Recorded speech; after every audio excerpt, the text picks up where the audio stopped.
nari manutse tuje muri Bible study, imodoka za zindi ziba ziherekeje perezida za Habyarimana yanyuze hariya, harimo imodoka ntigeze mbona, n'imbunda ntigeze mbona, inini n'intoya, zimwe ziri imbere izindi ziri inyuma. Ubona koko abantu bameze nk'abafite premonition, bafite nk'ikintu kibabwira ngo uyu mugabo tugomba kumurinda. Hanyuma nigishe kuri PASIKA1994 buriya hari ikintu kimwe niyo byagenda biti, icyo gengira ngo nari mfite ubuswa bwinshi. Ni buriya nubwo bamurinze kuriya, mushobora kumva muri iyi minsi bababwiye ngo tubabajwe no kubamenyesha yuko yapfuye. Reka mbivuge ku cyumweru, kuwa kane mu gitondo ufunguye radio numva itangazo rimeze nkaho naritanze ku cyumweru. Abantu barawe baramubwira ati ugomba kubuzi n'abamwishe kuko wabivuze ku cyumweru apfa kuwa gatatu nijoro. Ndababwira ni urugero natangaga mu mbabari. Ariko iyo nshaka kubabwira, Bibiliya yatubwiye ngo abantu bose batinya urupfu. Buriya hari ikintu giye kinezeza cyane, reka mende mpere kuri ibya jenoside yakorewe Abatutsi. Kera buriya hari comparaison nyinshi zikomeye ziba hagati y'iki gihugu n'ibyo tuba twigisha. Twari dufite groupe y'abasore, twari turimo turabavuga butumwa b'abasore b'imigirigiri, abitwa Habyarimana Isirayeli, nibo bari mukuru muri twebwe. Abitwa ba Simoni, abitwa ba Alphonse, abitwa ba Julienne, abitwa twari benshi. Tukavuga ngo tugiye gusengera iki gihugu tukibwirize kugeza igihe imbaraga z'Imana zizaruta imbaraga za Satani. Muzi ko twagiye gusaba airtime kuri RTLM, ubushaho tuba turi muri kategori mbi. Ariko bari kubyemera ko twebwe twagerageje, twaragiye tujya kugura airtime kuri RTLM ngo tujye tuvugaho ubutumwa. Baratubwira ati mugende mutwandikire, mutubwire umurongo editorial line ibyo mushaka kujya mushyiraho. Turashaka kujya tuvuga ubutumwa bw'amahoro. Bararutega umutego. Urupfu rwari ruje rudushaka, hanyuma ibyaha byacu arabiterura byose abyirundaho. Niko Yesaya yatubwiye ngo yishyizeho ibyaha byacu no gukiranirwa kwacu, yishyiraho n'intimba zacu n'imibabaro yacu, yishyiraho n'ubumuga bwacu abyirundaho, mbese ajya munsi yabyo. Urupfu rumurebye rubona si wa wundi, ruvuga ati ariko uyu nawe nshobora kumwica. Baramutwara batari ko Pilato dufashe tumwice. Satani avuga ati ariko uyu mugabo koko arapfa. Baramukubita babona erega burya nicyo cyatumye nayo udagira ikibazo. Baravuga ati byari byose afite ubushobozi bwo kubacika. Yanga kubacika kuko niwe utanze ubuzima bwe. Baramufashe, baramukubise no kugereranya. Ibi bintu bibiri, u Rwanda n'ubwami bwa Yesu, ntabwo u Rwanda ari paradiso. Twaragerageje, twararutunganije, ariko ntabwo ari paradiso. Mujye mubinyemerera. No kuri icyo kibazo cy'amoko ntabwo dutunganye. Ubu wanzanira icyuma, nabibwiye abo twateranyeje ubundi, wanzanira icyuma akagishyira hari nk'abapimo. Ubuhutu bwanyu n'ubututsi bwanyu bwavuga. Kuko nubwo tuvuga ngo twabivuyemo, turacyabifite. Iyo mwicaye iwanyu mwenyine murabivuga, ariko intego dufite nuko bizavuga. Irembo ryera TV, Irembo ryera TV. Biga ku munsi wa Pasika, kuzuka kwa Kristo. Ubundi mutekereje neza, ubundi uyu ntiwagombye kuba umunsi wa Pasika.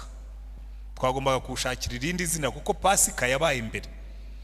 Pasika yabaye kuwa gatanu, kubundi Pasika yabaga batambye umwana w'intama, ariko twebwe Pasika yacu yaratambwe, hanyuma ku munsi wa gatatu arazuka. Haleluya. Umugambi w'Imana. Uyu munsi y'inyigisho nayise urupfu no kuzuka bya Kristo mu mugambi w'Imana. Urupfu no kuzuka bya Kristo mu mugambi w'Imana. Ubundi buri ikintu gikomeye ku bantu bose. Reka mbanze nibutse abaje twamaze gusoma ibice, turifashisha igice cya gatatu cyo mu itangiriro na Matayo 28 umurongo wa 1 kugeza ku 15. Ubundi umuntu wese ushaka kubaho neza yagombye kubanza akamenya umugambi w'Imana ku kintu icyo ari cyo cyose. Haleluya. Umugambi w'Imana ku kintu icyo ari cyo cyose. Reka mbanze mbitondeke muri iyi gahunda. umugambi w'Imana ku buzima bwawe ubereyeho iki?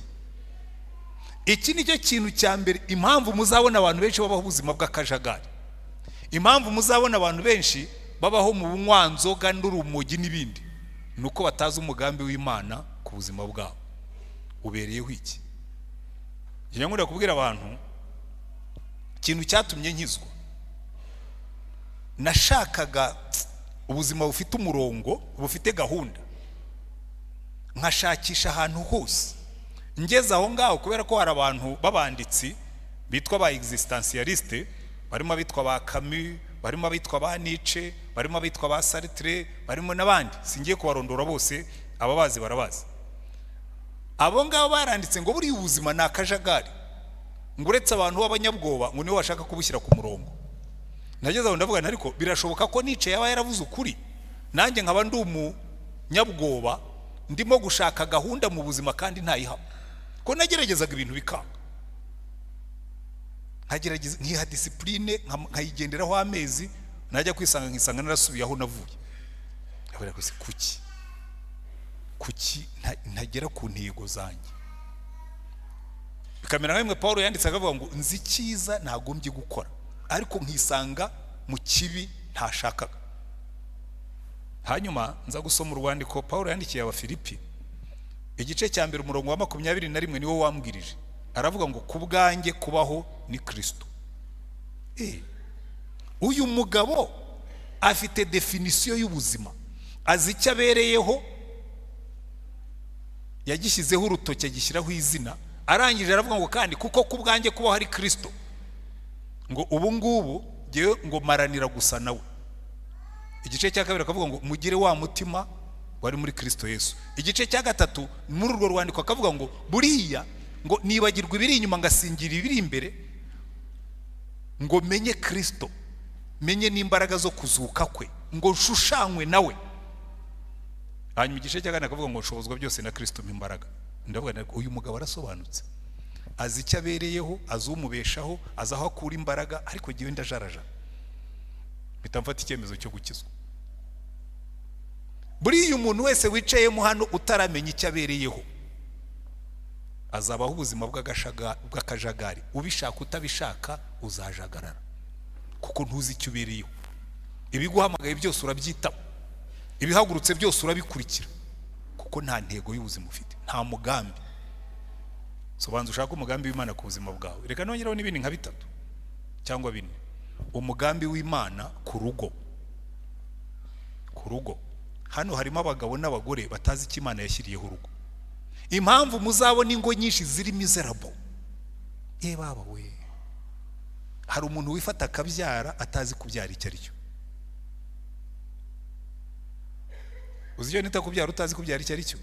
Hari abantu babyara nk'inzoka. Inzoka ibyara abana yarangiza igatera mu magi ikataho ikigendera, ntirera, ntiyita ku bana bayo.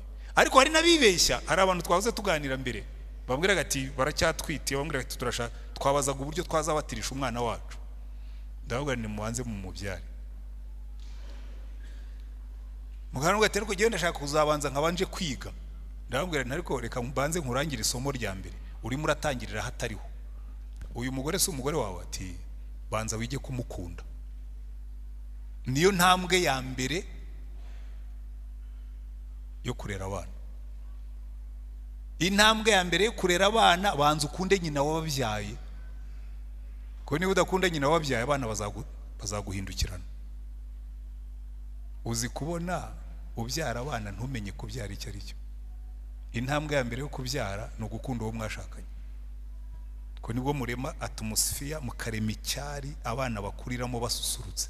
Naho ubundi bya bindi by'ingo zihoramo intambara, buryo uba wararongoye utazi kuba umugabo icyo ari cyo. Kuba umugabo si uko ufite imbaraga. Muri pepesi y'Imana muzasubira inyuma murebe umugabo mu mugambi w'Imana. Ntabwo umugabo ari umuntu ufite imbaraga. Umugore ashobora no kuza ndusha imbaraga kandi nkaba umugabo, kandi nkaba umugabo we. Iyaza umugambi w'Imana ku mugabo n'umugore. Muri kino gihe abagabo dufite ikibazo. Umugabo utazi definition y'umugabo according to God ari muri danger. Mujya mubibona? umugabo utazi umugambi w'Imana ku mugabo ari mu kaga, kubera ko abagabo benshi ni ibintu nirirwamo hano, kuko batazi umugambi w'Imana ku mugabo. Umugore amurusha amafaranga kumva nta bugabo agifite. Buryo impamvu abagabo benshi bajya mu ndaya, nuko indaya ziracyari muri format ya wa mugore wa kera uri dependent, wa wundi ukubaha kuko umutunzi. Ariko iki gihe haje abagore bitunga. Yare umuhungu yajya kurongora umukobwa akamubwira ati ariko mfite inzu ariko nanjye ndayifite, ariko nzaguha imodoka ariko ndayifite, ati ndagutera ikofi ariko konte yanjye irabyibushye. Ubugabo bwawe bukaba burashize. Nibuze koko umugabo ari ugutunga umugore, you are finished. Menya umugambi w'Imana ku mugabo. Bivuga iki kuba umugabo mu mugambi w'Imana? Bivuga iki kuba umugore mu mugambi w'Imana? Bivuga kuba iki umukristo mu mugambi w'Imana no kuba umunyarwanda mu mugambi w'Imana? Reka mbigaruke ko turimo turibuka jenoside yakorewe abatutsi. Umuzungu umwe yigeze kumbaza arambwira ariko byashobotse bite ko iwanyu haba jenoside 90% by'abantu bavuga ko ari abakristo? Ndabwira ntabwo bari bazi icyo bivuga kuba umuturage w'igihugu mu mugambi w'Imana. Umuntu aricara akaba perezida, akagira na archevêque umuha penetensia, bagategura jenoside bareba, afatanije n'abandi basenga, n'abanyamadini bakajyamo bagashyigikira, n'abakristo bakajyamo bagashyigikira, bakabwira ati fata umuhoro uteme muvandimwe wa umuturanyi wawe gatemo. Uwo ntazi umugambi w'Imana, ntazi icyo bivuga kuba umuturage muri Yesu. Amen. Buri kintu cyose uzabona, nta kintu Imana igikora kidafite purpose, kidafite umugambi. Iyo rero watangiye kujya mu murongo w'umugambi w'Imana kuri identite zawe zose, buri muntu wese agira identite nyinshi zitaraka agapapuro, ariko rero na kare gapapuro dutwaye mu mufuka karanazikwereka. Barakubaza ngo uri mwene nde, bagashyiramo buri ugashyize mu mashini gasoma kugira ngo uyu muntu yitwa Rutayisira Antoine, ni mwene Karasira na Batayisa, yavutse muri 58, yavukiye Intete. Byose birimo, nubwo kare ari gatoya ariko byose burya muri karya kantu k'umukara birimo. Afite abana yabyaye bamwanitseho 4, atuye mu Rukiri. Donc izi identité zose siko bimeze, zose Imana izifiteho umugambi. Hari uburyo ngomba kuba umwana w'ababyeyi bambyaye, hari uburyo ngomba kuba umugabo w'umugore nashatse, hari uburyo ngomba kuba umubyeyi w'abana nabyaye, hari uburyo ngomba kuba umuturage w'umunyarwanda, hari uburyo ngomba kuba pastori wa paruwase, hari uburyo ngomba kuba pastori mu itorero. Ibyo byose Imana yavuze uko bigenda muri gahunda yayo. N'urupfu rwa Yesu rero no kuzuka kwe biri muri gahunda y'Imana. Nta accident zibaho muri gahunda y'Imana, nta gutungurwa kubaho muri gahunda y'Imana. Haleluya. Uri umve yafashirwa ajya mpepera, abari ko mubigenza. Amen. Icyambere umugambi Imana yari ifite ku muntu, reka mbanze nkubabwire ikintu cyitwa kingdom plan. Ubundi Imana ire mu muntu ikamushyira muri Edeni, yamuremye mu ishusho yayo, kuko yashakaga ko ku isi haba koloni y'Imana, haba abantu b'Imana, isi gasa n'ijuru. Ubundi burya birikora, mujya mubibona. Uzagende uhagarare nk'ahantu ku mugezi cyangwa ku ruzi, nta muhengero urimo, cyangwa uzafata ibase uyitereke mu gikari, nureba mu ibase uzabona ijuru riri mu ibase. Mujya mubibona. Ubundi niko byagombaga kugenda. Buri icyatumye Imana irema umuntu ikamushyira ku isi ikamurema mu ishusho yayo, kwari kugira ngo ubwami bw'Imana buze hano. Noneho niyo mpamvu burya Yesu yigisha abigishwa be gusenga, yarabwiye ngo nimusenga mujye muvuga ngo Data wa twese uri mu ijuru, izina ryawe ryubahwe, ubwami bwawe buze, ibyo ushaka bikorwe mu isi nkuko bikorwa mu ijuru. Uwo niwo mugambi w'Imana mukurema isi. Haleluya. Ntabwo mfite umwanya ngo mbisobanurire wenda mu buryo burambuye ko turihuta, ariko umunsi uzasobanukirwa ibyo ngibyo uzumva icyo Yesu yapfiriye. Kuko muri ubwo bwami bw'Imana umuntu yagombaga kubaho number 1, abana n'Imana mu bwizerane n'imibanire n'ubusabane busesuye. Batubwira ko Adamu na Eva Imana yajyaga ibagenderera buri mugoroba, ikaza ikicarayo ikababwira ngo Adamu na Eva, how are you? Umugabo n'umugore bakicara bakabwira ngo rero boss, uyu munsi kabisa akazi waduhaye, imbogo zimeze neza, intare zimeze neza, ishyamba rimeze neza, Edeni iraryoshye kabisa, nanjye n'uno mugore wanjye tumeze neza. Imana yarize akabwira ngo keep it up, mukomereza aho ngaho. Haleluya.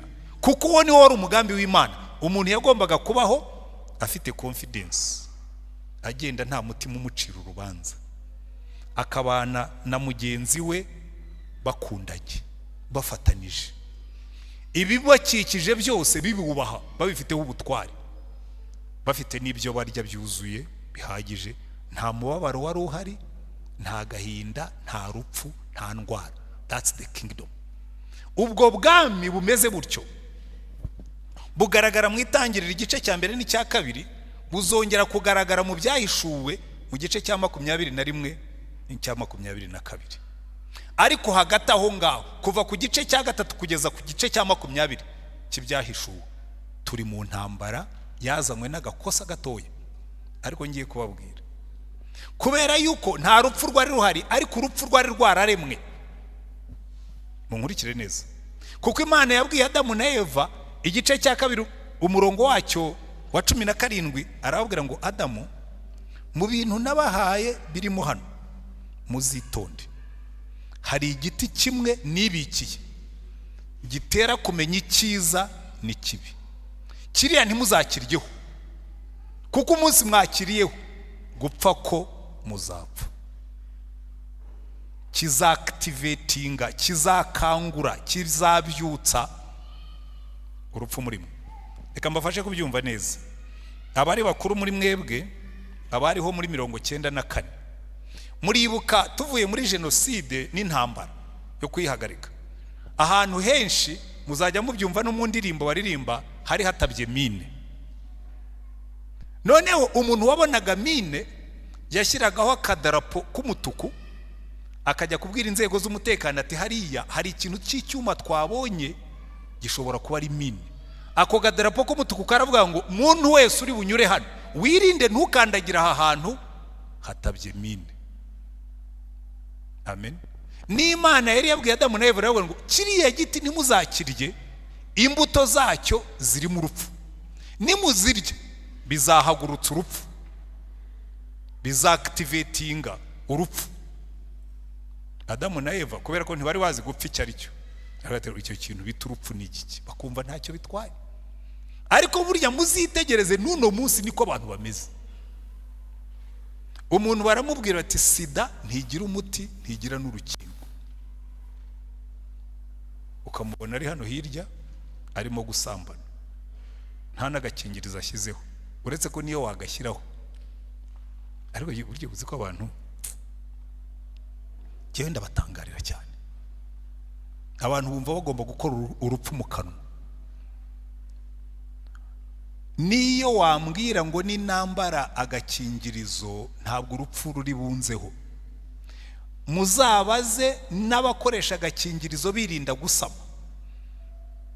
Doctor barakubwira ngo chance zo kuba wasama ni nkeya, hasigaramo marije wenda ya 5%.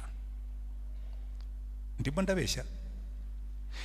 Jewe rero umbwiye ngo aya mazi ugiye kunywa nigeze kubona umuntu atonyangirizamo akantu, sinzi akariko, ariko yatonyangirijemo. Iyo possibility yuko ako yatonyangirijemo gashobora kuba ari uburozi, ituma ayo mazi ntayanywa. Ndabeshya? Ariko umuntu baramubwiye ngo niyo ukoresheje kapote wirinda gusama, chance z'uko ushobora gusama ziracyahari, wenda muri marije ya 5%. Ni ntoya cyane ariko irahari. Icyo cyonyine kirahagije ngo ne kuyikoresha. Kumavuga none si yo 5% yaba ari iri bumfate. Ariko abantu barabikora. Ariko reka mbaho urundi rugero kugira ngo mbere igikuntu abantu bajya bakora ubuswa. Hari umuntu w'inshuti yanjye nabwirije ubutumwa biciye kuri YouTube, arakizwa, ariko anywa itabi. Muhora mubwira ntari kwira itabi warireka kuki unywa urupfu. Noneho aza guta mu modoka yanjye ipaki y'itabi ryitwa Marlboro. Ku ipaki ya Marlboro hashushanyijeho coffin, isanduka, harimo n'umuntu, handitseho ngo iri tabi ritera gupfa. Kandi iyo paki yahitaye mu modoka yanjye kuko ararimo. Kuki ushobora gufata ipaki yanditseho ngo iki kintu urimo kunywa kirimo urupfu, ugakomeza ukarimo? Abanywi itabi mwicayemo hano, halo, ndabasuhuje. Abasambanyi mwicayemo hano, halo, ndabatahije. Abo ngabo Imana yabwiye Adamu ngo uru rubuto nururya uzadetonatinga, uzabukandagiye mine, uzabuzanya urupfu. Aragenda arabikora. Ariko muzi ibintu byinshi Imana yagiye ishyiraho ibyapa, ikabwira umugabo ati nurwana n'umugore. Ariko rero nubaha abagabo bakubita abagore. Iyo mvuze ngo ndabubaha n'uburyo kuvuga ko nanze kuvuga ko mbasuzugura. Umuntu muraza kuryamana mu gitanda wamukubise. Can't you see it's stupid? Jewe nagennye gukubita umugore ntabwo nararana nawe.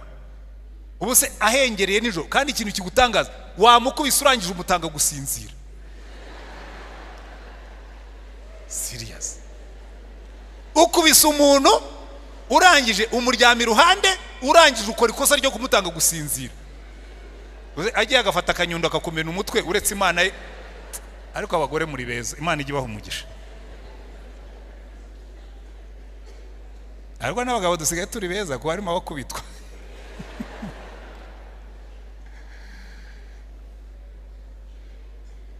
Icyo ndimo kubumvisha, Imana yabwiye Adamu ngo kiriya giti nashyizeho icyapa ntimuzakirye, ariko yarakiriye. Reka twihute. Amaze kukirya urupfu rwinjira mu isi.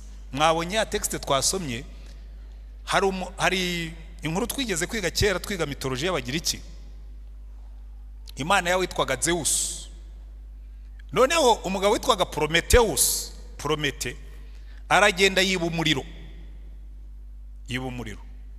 Ariko akagira umuvandimwe witwaga Epimetheus.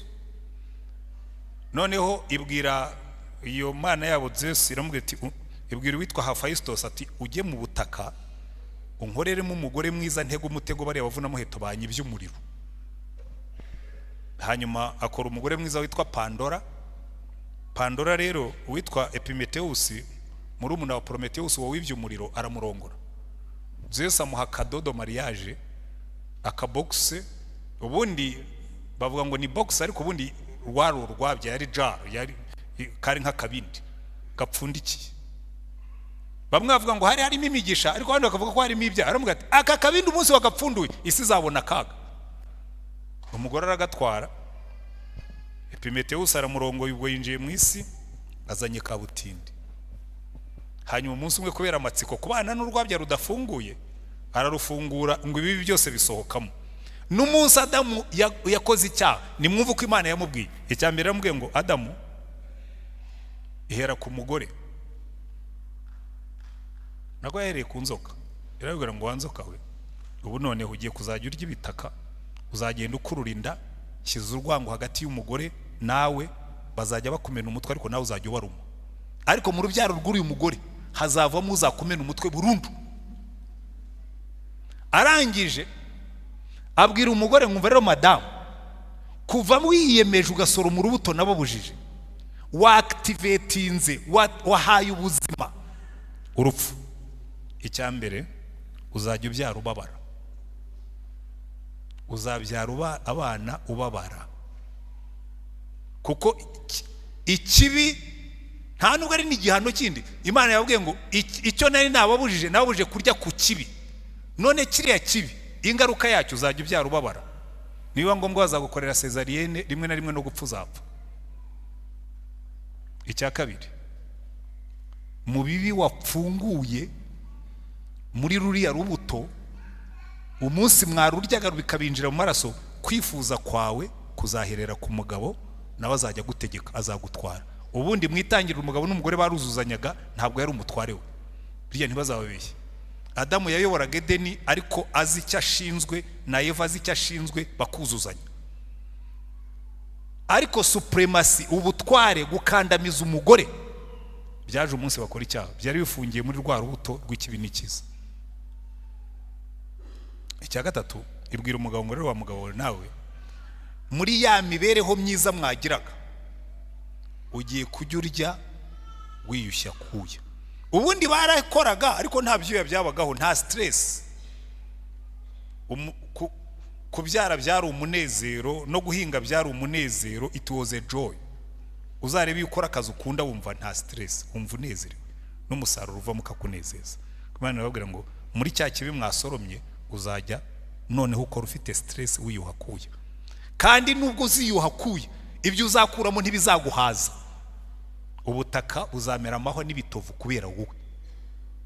Kandi nurangiza uzasubira mu butaka gupfa ko uzapfa. Urupfu rwaje. Biriya byose ntabwo byari mu mugambi w'Imana. None ariko Imana ibaha isezerano irababwira ngo kubera ko mbakunda, nzohereza uzabakura muri ubu bubata bwo gupfa. Haleluya, haleluya. Aha rero niho isezerano rya Yesu rizaho.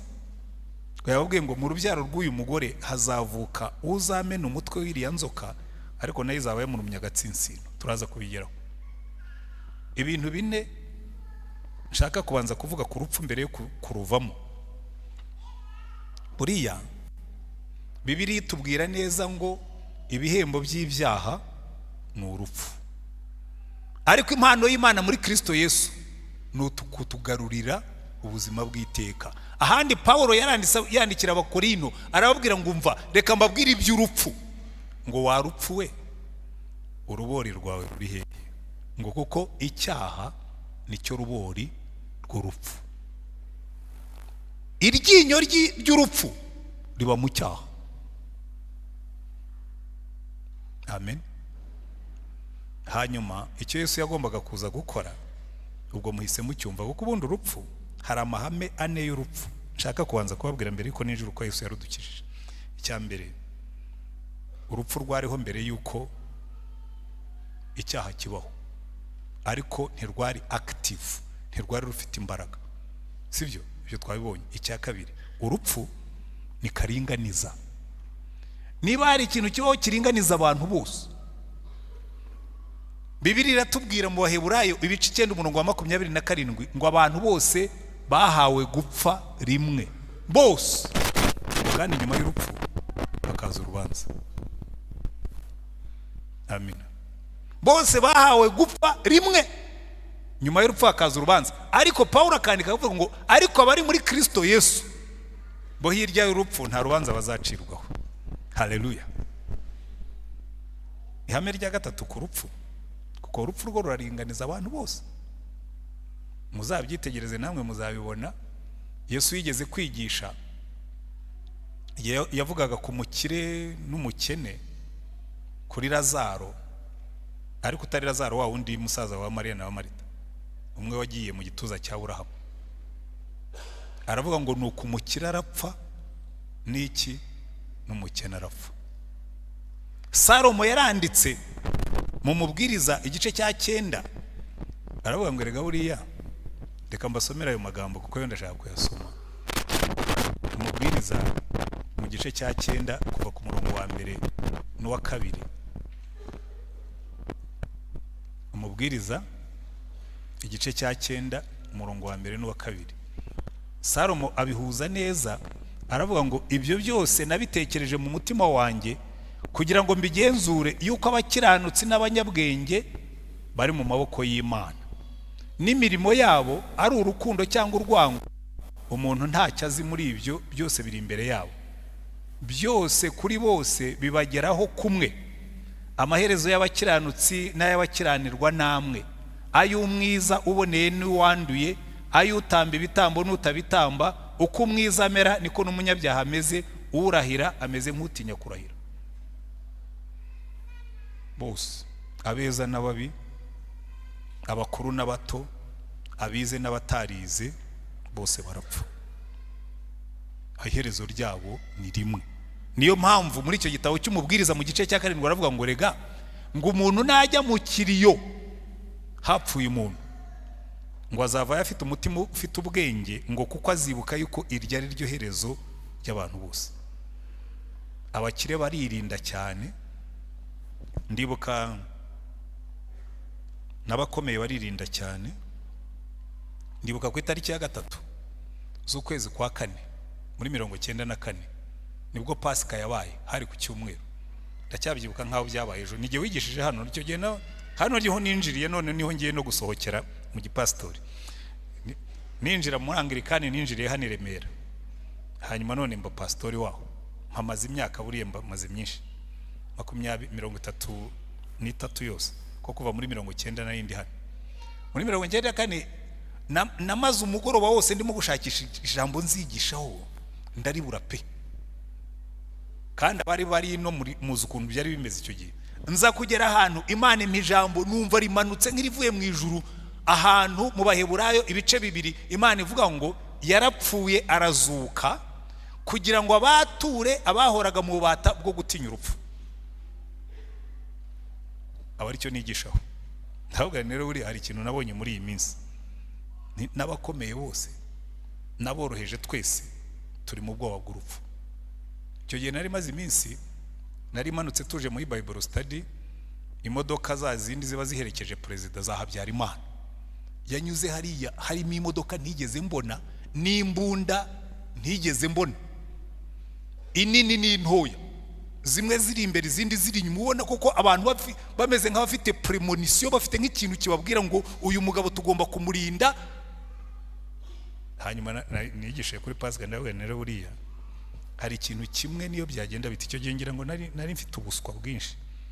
Ni buriya nubwo bamurinze kuriya, mushobora kumva muri iyi minsi bababwiye ngo tubabajwe no kubamenyesha yuko yapfuye.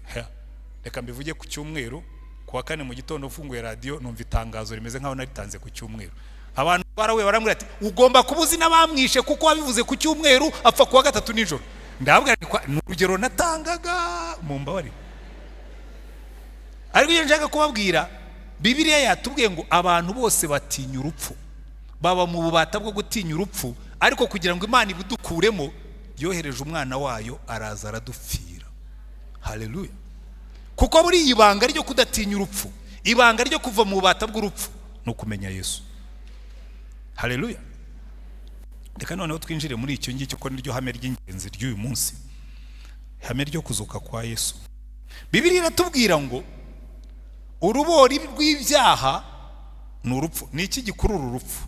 Ni ibyaha. Reka mbere icyo bikora. Ushaka gukurura inzuki hano wahamena ubuki. Niba mushaka ko mbibereka, nshobora kujya hano hirya nkagura ubuki, nkaza nkabusiga ku bibabi by'izi ndabyo. Mutaranasohoka hano mwabona inzuki zuzuye hano mutazi naho zivuye, kuko inzuki zirahumurirwa zikamenya aho ubuki buherereye. N'utundi dusimba. Buriya rero Bibiliya iratubwira ngo urupfu narwo rukururwa naho ibyaha biri. Aho ibyaha biri urupfu ruza ruronda rukavuga ngo hari ahantu hari aha, uyu muntu ubwo arimo icyaha arazapfa, uriya nawe arimo icyaha azapfa. Noneho icyo Yesu yakoze kuko we yavutse nta cyaha afite. Amina. Ndetse aratubwira ngo ubugewe urupfu nta butware rumfiteho kubera ko nta cyaha nakoze. Aha rero twari kugira ingorane kuko urupfu rwaramurebaga rukabona we ntabwo arukurura kuko nta cyaha afite. Kugira ngo rero rumujyeho yagombaga kugira icyaha. Murimo murankurikira neza? Are you following? Muri Yohana igice cya 10 reka mbere kuri 11 aratubwira ati nige kuzuka n'ubugingo. Ntabwo yavuze ngo nge ntanga kuzuka, ariko oya ngewe ndukuzuka kandi ndi n'ubugingo. Iyo ninjiye muri wowe kuzuka kuba kugiyemo. Haleluya. Ufite Yesu muri we afitemo kuzuka. Utamufite afitemo urupfu. Ufite Yesu muri we afitemo ubugingo. Utamufite atwaye urupfu. Hanyuma arangije abwira abigishwa be mu gice cya 10 arabwira ngo rero ubwo mu ndeba yewe urupfu nta butware rumfiteho. Yohana igice cya 10 aho tugiye buri byo nta ugewe urupfu nta butware rumfiteho kuko ariko iyo mbishatse kandi naje kubikora. Umurongo wa 17 igice cya 10 aravuga ngo igituma data nkunda nuko ntanga ubugingo bwanjye ngo mbusubirane, nzabutanga nindangiza ngire nti mbusubirane, nta ubunyaka ahubwo mbutanga ku bushake bwanjye kuko nta ushobora kunyica. Na Pilato yaramuga atari kuzi ko nakwica cyangwa akamugata Pilato byitondemo ngewe am not from this world, ntabwo ushobora kunyica utabihereye uruhusa no hejuru. Aramuga atari ko bavuze ngo uri umwami, ati ndi umwami nyine ko suwa hano. Haleluya. Kaburiya kiganiro cya Pilato na Yesu cyari gishimishije. Uri umwami, ati ndi umwami wabivuze, ariko no bwami bwanjye si ubwa hano. Iyo bubwa hano nari kuzana ingabo zanjye legiyoni 12 z'abamarayika. Pilato ati wowe ushobora guhamagara legiyoni 12 ko legiyoni imwe yabaga abasirikare 6,000, wowe ushobora guhamagara legiyoni 12 z'abamarayika plus. Pilato agira ubwoba arasohoka aravuga ati uyu mugabo avaye ko yanteye ubwoba, uyu mugabo nuwaye. Agateka we uyu muntu aragukanga gusa mubambe bisigaye biduharire. Hanyuma ariko Yesu yari yarabivuze imbere aravuga yewe nta ubunyaka ahubwo mutanga ku bushake bwanjye, nshobora kubutanga kandi nshobora kubusubirana kuko iryo ari ryo tegeko nategetswe na data. Data yarambwiye ngo manuka ubutange ariko nurangiza ubwisubize kuko muri we harimo ubugingo. Haleluya. Yashoboraga gupfa yarangiza akiyurura kongera agasubirana ubugingo, arabutanga ku bushake bwe, ariko kugira ngo urupfu ruzamurume hari ibyo yagombaga kwishyiraho. Bibiliya iratubwira ngo rero kugira ngo akurure urupfu arutega umutego. Urupfu rwari ruje rudushaka, hanyuma ibyaha byacu arabiterura byose abyirundaho. Niko Yesaya yatubwiye ngo yishyizeho ibyaha byacu no gukiranirwa kwacu, yishyiraho n'intimba zacu n'imibabaro yacu, yishyiraho n'ubumuga bwacu abyirundaho, mbese ajya munsi yabyo. Urupfu rumurebye rubona si wa wundi, ravuga atari ko uyu nawe nshobora kumwica. Baramutwara batari ko Pilato dufashe tumwice. Satani avuga atari ko uyu mugabo koko arapfa. Baramukubita babona erega burya nicyo cyatumye nawe udagira ikibazo. Baravuga ati byari byose afite ubushobozi bwo kubacika, yanga kubacika kuko niwe utanze ubuzima bwe. Baramufashe baramukubise. Erega Petero yari yazanye n'inkota avuga ati byari byose ndamuzi buri afite udukoryo twinshi, araza kuduha sinyari tubacape. Baje bamufashe Petero akubita ugutwi kuragwa. Yesu aramuga atarize Petero ibyo urimo nibiki, ngewe ntanga ubuzima bwanjye kuko nzashakira nzabusubirana. Subiza inkota mu rwubati, izo ni intambara zo kwisi ngewe sindi uwahano. Baragenda bajya ku mutambyi mukuru. Petero yaragitegereza batari kubya byose, hari ikintu kimwe nzi, uyu mugabo hari buze guhindukirira arabereka aho abera ishyano. Aragenda ageze ku mutambyi mukuru abona baramukubise. Ariko se yaretse baramukubita ko mbona nta kintu arimo gukora. Petero aramwihakana aravuga ati yabona kurikira gasuye ngo yura mugabo simuzi, ntabwo ari wa wundi. Umuntu wagenze ku mazi baramufashe uko bishakira, umuntu wahinduraga imigati, umuntu wazuraga bapfuye baramufashe. Aramwihorera Petero aragenda, ariko ngo abikurikirira hafi akavuga ati byari byose icyo nzi ni kimwe, hari ahantu ari buze guhindukira buriya. Abona arapfuye, abona baramuhambye, Petero arigendera ariheba. Ariko ageze ikuzimu ko yishyizeho ibyaha byacu, urupfu ruramuruma. Haleluya. Kuko urubori rw'urupfu ruri mu byaha.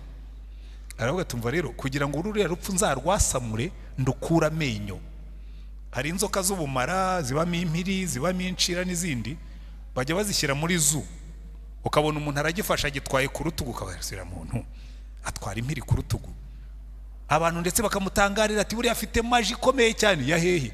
Inzoka barayifashe bayitera urushinge irasinzira, isinziriye amenyo buri gira amenyo abiri niyazana ubumara, fangs, bakazikura. Iyo bamaze kuzikura niyo yakuruma imeze nk'uguciriyeho amacandwe nta kivamo,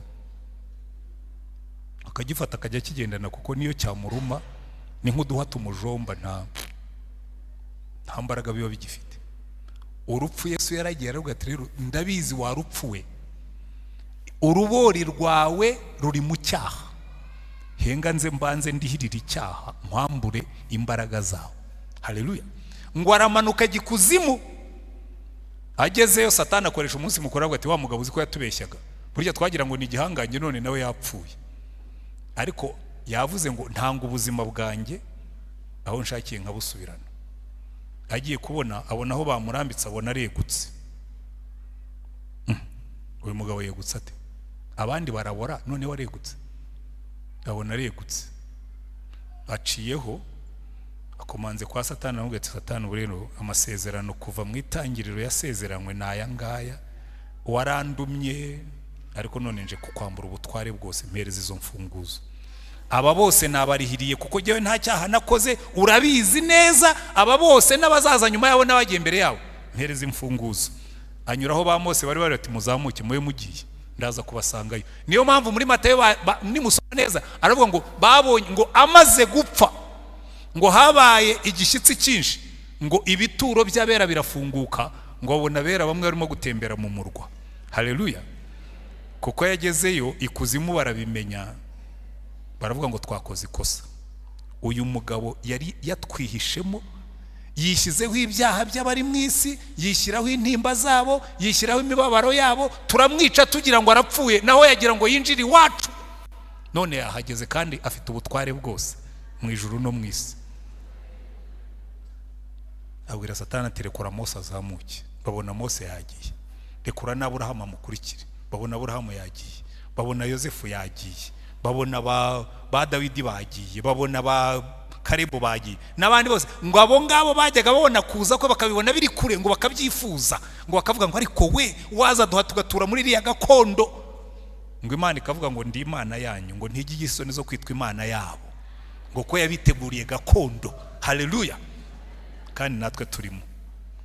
Buriya hari ikintu giye kinezeza cyane, reka mende mpere kuri ibya jenoside yakorewe Abatutsi.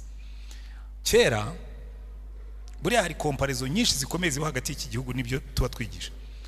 Twari dufite groupe y'abasore, twari turimo turabavuga butumwa b'abasore b'imigirigiri, abitwa Habyarimana Isirayeli, nibo bari mukuru muri twebwe, abitwa ba Simoni, abitwa ba Alphonse, abitwa ba Julienne, abitwa twari benshi. Tukavuga ngo tugiye gusengera iki gihugu tukibwirize kugeza igihe imbaraga z'Imana zizaruta imbaraga za Satani. Muzi ko twagiye gusaba airtime kuri RTLM, ubushaho tuba turi muri kategori mbi. Ariko bari kubyemera ko twebwe twagerageje, twaragiye tujya kugura airtime kuri RTLM ngo tujye tuvugaho ubutumwa. Baratubwira ati mugende mutwandikire, mutubwire umurongo editorial line ibyo mushaka kujya mushyiraho. Turabwitwe turashaka kujya tuvuga ubutumwa bw'amahoro. Baradusubiza ngo uwo murongo n'uwacu ntibijyanye, batwima airtime kandi twendaga kuyigura. Baratwangira, twara abantu bumva tuzasenga tukabwiriza kugeza igihe abanyarwanda bakundana. Bose barapfuye, hanyuma agenda asigara.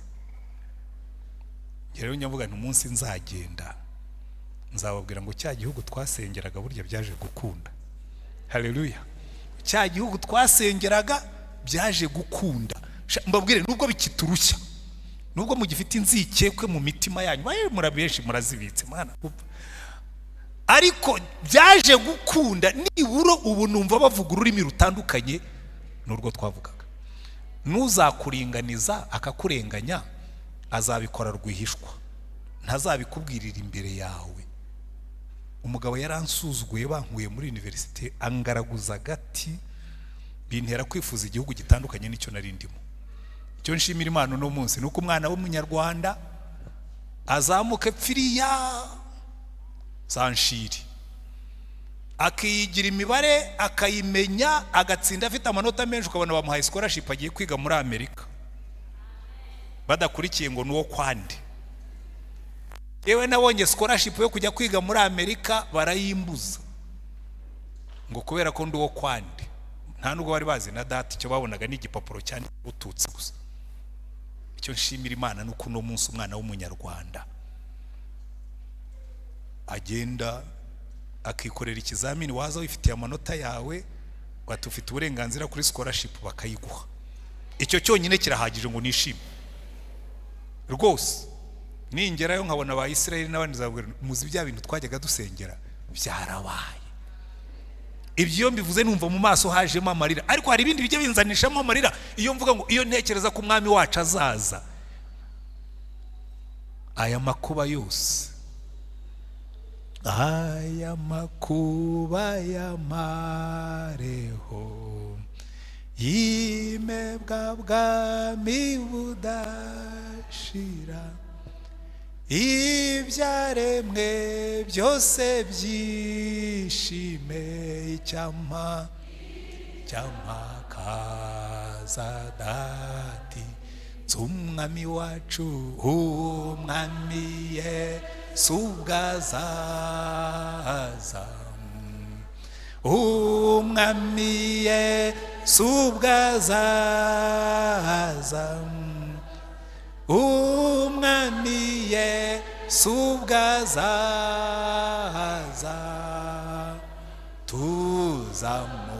tuzamureba tunyurwe. Buriya iyo ndimo kugereranya ibi bintu bibiri, u Rwanda n'ubwami bwa Yesu, ntabwo u Rwanda ari paradizo. Twaragerageje, twararutunganije, ariko ntabwo ari paradizo. Mujye mubinyemerera. No kuri icyo kibazo cy'amoko ntabwo dutunganye. Ubu wanzanira icyuma, nabibwiye abo twateranyije ubundi, wanzanira icyuma akagishyira hari nk'abapima, ubuhutu bwanyu n'ubututsi bwanyu bwavuga. Kuko nubwo tuvuga ngo twabivuyemo, turacyabifite. Iyo mwicaye iwanyu mwenyine murabivuga, ariko intego dufite nuko bizavuga. Nkuko nubwo Yesu yaducunguye abantu baracyafite ibyaha, ariko intego dufite nuko tuzabivamo, ubwami bw'Imana bukaza. Reka tugumane ibyiringiro kandi dukomeze tugende, kuko Yesu yaraje agikuzimu aramanuka. Reka nsoze abwira ati Satani ati mpereza imfunguzo z'urupfu n'izikuzimu. Muribuka Yohana ari ku kirwa cya Patimo afite ubwoba ko bagiye kumwica kuko yari prison udasohokamo. Yesu aza kumugenderera mu isura ya Yesu wazutse, araza ngo amubonye yikubita hasi, aramubwira ati se mwami kuje kungenderera ukaza mu cyubahiro kirenze, nawe ati nje kukwereka, ndagira ngo nkwibutse ko nijye ufite urufunguzo rw'urupfu n'urw'ikuzimu. Haleluya. Umwami wacu ni ufite urufunguzo, ntihazagira umuntu ugukanga ngo burye nakwica. Byumvira utariko ujye witonda, yewe ndashinganye. Mfite umwami wanjye ni ufite urufunguzo rw'urupfu n'urw'ikuzimu. Abenshi kuba tukiriho nuko ari wari ufite urufunguzo, akavuga ngo ya ntabwo muri bumutware, mushobora kumukubita akamugara, ariko ntabwo mumutwara ko nijye ufite urufunguzo rw'urupfu n'urw'ikuzimu. Aho nzamuhamagarira azaza, ariko nta muhamagaye bwebwe nimushobora kumwica. Ari umuntu agutera ubwoba, ariko iyo wamenye umwami wawe ufite urufunguzo rw'urupfu n'urw'ikuzimu, urangwita ariko ubundi se urarushywa n'iki? Nuna nanyica bigakunda, ni wowe uri buba umpamagaye, kandi nunyica bigakunda ndaba ngiye iwacu. So nta gihombo, ntuzantera ubwoba ngo twakwica ukaba unyohereje iwacu.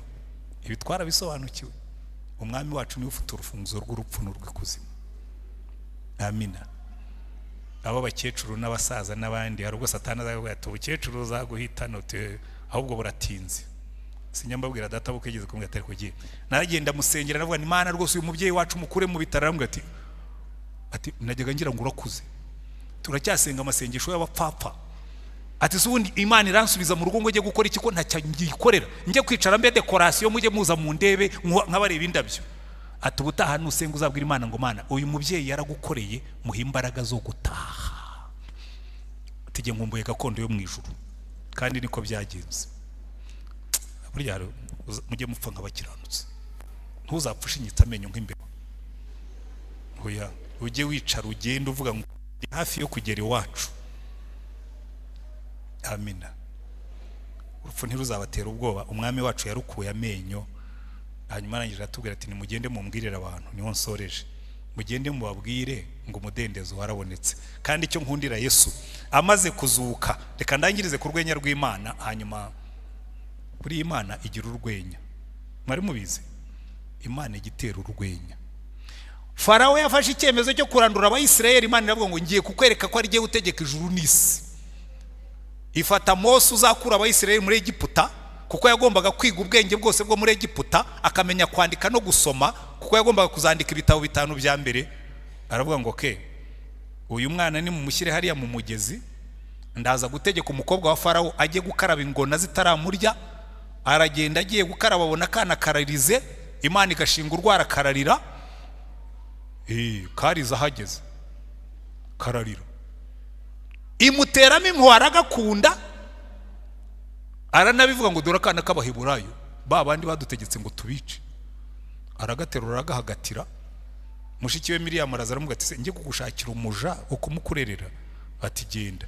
Nyina wa Mose aramwonsa babimuhembera. Ninde wundi wahembewe konsa umwana we? Ariko nabonye mu Rwanda dusigaye tubikora. Burya u Rwanda rusigaye igihugu cyiza. Hari abantu babyara bakawongeraho inyunganizi ngo kugira ngo abana bamere neza. None bisigaye byaratumye abakene basigaye bakunda kubyara cyane ngo babone inyunganizi. Bahemberwa konsa abana wabo. Ariko Mose bamwonyeje nyina ahembwa na Farawo.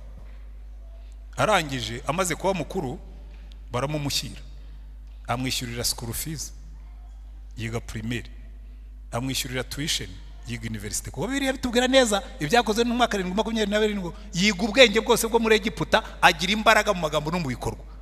Yari yarize cyane Mose. Arihirirwa na Farawo wagambiriye kubarimbura kandi uzakura abayisirayeli muri cya gihu. Iriya Mana yacigira urwenya. None we Yesu agiye gupfa, umva urundi rwenya. Imana iravuga ngo ndashaka yuko abanzi banjye aribo bazaba bahamya ba mbere yuko yazutse. Haleluya. Murebe muri izo Bibiliya zanyu mu gice cya 27 umurongo wa 62 ngo nuko bukeye bwaho ari wo munsi wakurikiraga wo kwitegura, abatambyi bakuru n'abafarisayo bateranira kwa Pilato baramubwira bati mutware, twibutse yuko wa mubeshyi akiri muzima yagize ngo iminsi 3 nishira azazuka. Tegeka barinde igituro cye bakirinde cyane bazageze ku munsi wa 3, kugira ngo abigishwa be bataza kumwiba bakabwira abantu ngo yazutse kandi kuyoba kwa nyuma kuzaruta kwa mbere. Pilato aravuga ati ngaba abasirikare, ngaba barinzi, nimugende murindishe uko mubizi. Ngo nabo baragenda barindisha igituro baho mu bushishi ku gitare kugira ngo Irembo ryera TV, Irembo ryera